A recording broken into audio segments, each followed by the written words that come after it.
Հոգեբան Միրդադ Մադաթյանի խոսքերով հետամանորյա սթրեսը բնորոշ է ոչ միայն հայերին, պարզապես ի տարբերություն հայերի, ովքեր տոնում են 9-ից 10 օր, այլ երկրներում հունվարի 2-ից 3-ից հետո արդեն դուրս են գալիս աշխատանքի։ 9-ից 10 օրը գրեթե համարժեք է լիարժեք արձակուրդի, որից վերադառնալը բավական բարդ է։ Ապատիկ վիճակին նպաստում են նաև տոնելու հայկական առանձնահատկությունները եւ նոր տարվա հետ հոգեբանորեն կապվող սպասումները, որոնք սովորաբար փոքր-ինչ չափազանցված են լինում։ Սա ավելի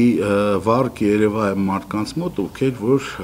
դժվարությամբ են գնում աշխատանքի, հա, ովքեր որ աշխատանքը պարտադրվածություն կա իրանց աշխատանքի մեջ, բնականաբար սա ամանորի հետ չի արդեն կապված, սա իրանց աշխատանքի ընտրության հետ է կապված, հա, գործունեության ընտրության հետ է կապված,